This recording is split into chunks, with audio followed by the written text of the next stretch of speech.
अगस्त 2014 में मोदी जी ने बैंकिंग को सर्वसुलभ बनाने के लिए प्रधानमंत्री जन धन योजना का आरंभ कराया, जिससे आर्थिक रूप से कमज़ोर वर्ग को भी बैंकिंग उपलब्ध कराई गई।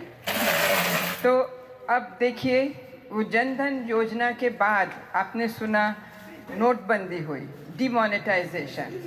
तो उसके बाद का ये नाटक है बैंक का एक दिन, और इसमें हिस्सा ले रहे हैं रेखा सक्सेना, उषा टंडन और मनोरमा माथुर।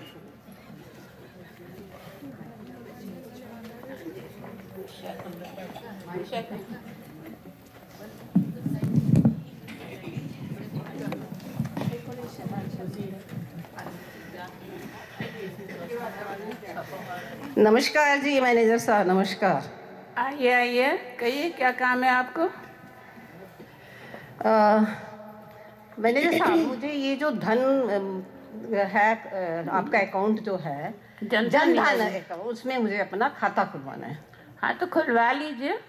तो ये जीरो बैलेंस से खुल जाएगा? पता है, फिर भी पूछ रहा है। हाँ जी, फ्री में खुलवा लो। और इसमें सरकार क्या डालेगी? जी सरकार तो कुछ नहीं डालेगी। तो फिर मैं खाता क्यों खुलवाऊं? तो मत खुलवाइए। अरे कभी तो डालेगी भाई। अरे आपको फ्री में एटीएम दे देंगे। एटीएम? एटीएम में जब पैसा ही नहीं होगा तो मैं उस एटीएम का क्या करूंगा? अरे तो भाई आप पैसे डलवाओ, खाता आपका है। आपने कहा खाता खुलवाओ तो मैंने खुलवा लिया। तो मैंने सोचा एटीएम भी जब आप खुलवा रहे हो तो पैसा भी आप ही डालोगे। अरे भाई हम नहीं खुलवा रहे, पैसा सरकार खुलवा रही है, पैसा आप ही को डालना होगा। सरकार खुलवा रही है? तो ये क्या आपका बैंक सरकारी नहीं है? अरे भाई आपका बीमा भी तो फ्री में कर रहे हैं, पूरे 1 लाख का। वाह वाह वाह, 1 लाख का बीमा। तो ये मिल दे दो, कब मिलेगा मुझे? जब तुम मर जाओगे ना तब भाई बीबी को मिलेगा। इसका मतलब तुम मुझे मारना चाहते हो? अरे भाई ये हम नहीं, सरकार चाहती है। तो सरकार मारना चाहती होगी, आबादी कम करना अरे चाहती यार होगी। मुझे नहीं पता तुम्हें खाता खुलवाना भी है या नहीं। पर मेरी बीवी का तुम्हारे बैंक से क्या मतलब है? अरे भैया मुझे कुछ नहीं मालूम। तो नहीं पता तो बैठे काहे को यहाँ पर? अरे मुझे भी पूरी बात नहीं पता, मोदी जी ने कहा खाता खोलो तो हम खोल रहे हैं। ओ तो हमारा पता है नहीं, बैठे। ये क्या है? 5,000 ओवरड्राफ्ट, ये क्या स्कीम है आपकी? ये इस स्कीम का मतलब ये है कि आप अपने बैंक के खाते से 5,000 रुपए एक्स्ट्रा निकाल सकते हो। बहुत बढ़िया, ये भी स्कीम अच्छी है। 5,000। तो ये लो मेरा आधार कार्ड और ये लो मेरी 2 फोटो। बंदा पूरी तैयारी से आया, देखा आपने? निकालो 5,000। अभी नहीं मिलेंगे आपको, 6 महीने बाद मिलेंगे। 6 महीने तक ये मेरा 5,000 इस्तेमाल करेंगे तब मुझे 6,000 5,000 भैया ये रुपए बैंक में 6 महीने बाद ही आएंगे। तो इस्तेमाल करोगे आप मेरा 5,000 रुपया? अरे भैया हम नहीं इस्तेमाल करेंगे, ये 6 महीने बाद ही आएंगे आपके पैसे। इतना झूठ बोलते हो मैनेजर साहब। पहले बोला अपना खाता खुलवाओ, फिर बोला खाते में कुछ नहीं डालेंगे, फिर एटीएम खुलवाओ, एटीएम में कुछ नहीं डालेंगे, बीमे का मैं क्या करता? अब कह रहे हो 5,000, ये भी नहीं मिलेगा, ये 6 महीने बाद मिलेगा। ये क्या स्कीम है आपकी? अरे मेरे बाप, कानून की कसम, भारत माँ की कसम, मुझे कुछ नहीं पता। मोदी जी ने कहा खाता खुलवाओ तो हम खुलवा रहे हैं और तुम यहाँ से जाओ। मेरी सैलरी इतनी नहीं है कि मैं एक साथ हार्ट अटैक और ब्रेन हैमरेज दोनों का इलाज करवा सकूं। तो बैठे क्यों? मैं अभी आप मिश्रा जी के पास चले जाइए और उनसे खाता खुलवा लीजिए। अरे भाई मिश्रा जी, जरा इनके डॉक्यूमेंट वेरीफाई करिए और इनका खाता खोल दीजिए। ठीक है, मैं मिश्रा जी के पास जाता हूँ। उफ़ो, सर दर्द से फटा ही जा रहा है। अरे राम भरोसे एक चाय लाना भैया।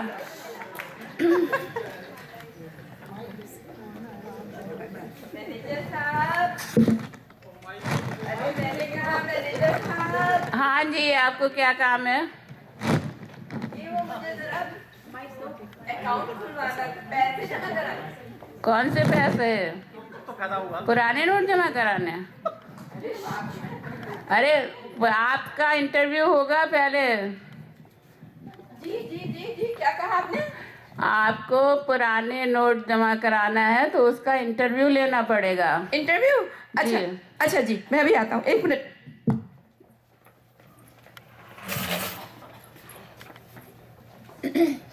ये बंदा कहाँ चला गया? घर धज के आ रहा है। हाँ? स्टैंड। जी जी जी जी, मैं कम इन। यस सर, कम इन, बैठिए। Thank you. हाँ, कितना पैसा जमा कराना है आपको? जी जितना कहो। क्या है, लेकिन एक बात है जी, नौकरी मिलनी चाहिए हमको। नौकरी? कैसी नौकरी? अरे वही बैंक की नौकरी जिसके लिए आप हमारा इंटरव्यू ले रहे हैं। अरे भाई, ये नौकरी का इंटरव्यू नहीं है, ये पुराने नोट जमा कराने का इंटरव्यू है। अरे बाप रे, इनने तो पुराने नोटों में भी चिप लगा दिया। अरे भैया, कोई चिप नहीं लगाया है। पुराने नोट जमा कराने का इंटरव्यू और नोटों का इंटरव्यू नहीं है, आपका इंटरव्यू हो रहा है। अजी नौकरी नहीं देनी तो इंटरव्यू कैसा? अच्छा चलो ले लो इंटरव्यू, क्या है, प्रैक्टिस हो जाएगी थोड़ी सी। लेकिन जी एक बात है, इजी इजी क्वेश्चन पूछना, अब वही सवाल टेढ़े मेढ़े ना पूछना। ओफ, तो क्या ये रुपया आपका है? अजी लो कर लो बात, हमारा नहीं तो क्या आपके दादाजी का है? ठीक से बोलिए। अजी साहब हम ठीक से ही बोल रहे हैं, आप जब टेढ़े टेढ़े सवाल पूछोगे तो फिर क्या फालतू जवाब मिलेंगे ना आपको। तो इतने दिन पैसा जमा क्यों नहीं कराया आपने? लो कर लो बात। अरे 4 दिन तो पुलिस वालों के धक्के खाते रहे, आगे खड़े हो पीछे खड़े हो, आगे खड़े हो पीछे खड़े हो। फिर क्या, एक दिन मेरी लाइन में चप्पल ही टूट गई, और एक दिन तो पॉकेट ही कट गई। और फिर क्या हुआ, फिर जी आपने बैंक में बंद कर दिया, ताला लगा दिया, कहीं आप लोगों की मार पिटाई ना हो जाए। हम कहाँ जमा कराते पैसे, बताइए जरा। अरे भैया, ये सब तो हमें भी पता है, लेकिन ये बताइए हम ऊपर वालों क्या जवाब देंगे? हाँ अजी कह दीजिएगा, क्या है, एक बार उन्होंने ऑर्डर दिया कि 31 दिसंबर तक 2.5 लाख को कोई पूछेगा नहीं, यहाँ तो 5 रुपये नहीं है, 5,000 रुपये जमा कराए जैसे तैसे इकट्ठे करके, तो उसके लिए भी इंटरव्यू दो। आप लोगों के बस का नहीं है, बंद कर दीजिए अपने बैंक को, ताला लगा दीजिए। हम तो जा रहे हैं। रुकिए जरा, भाटिया बास चले जाइए, भाटिया बाबू आपका पैसा जमा कर लेंगे। अजी, भाटिया भाटिया बाबू, साहब। इनका पैसा जमा कर लीजिए। ये लो जी, ओफो। भाटिया बाबू काम वाम कुछ करना नहीं है, बैंक बंद कर दो अपना। वो सर दर्द से फटा जा रहा है यहाँ तो। ये काला बाजारियों और मुनाफाखोरों ने काला धन जमा कर करके आम जनता के लिए परेशानी खड़ी कर दी है। अब मैं भी घर जा रहा हूँ, राम भरोसे मैं घर जा रहा हूँ। कोई पूछे तो कह देना कि अभी 5 मिनट में साहब आ रहे हैं, अभी चाय पीने गए। ओके।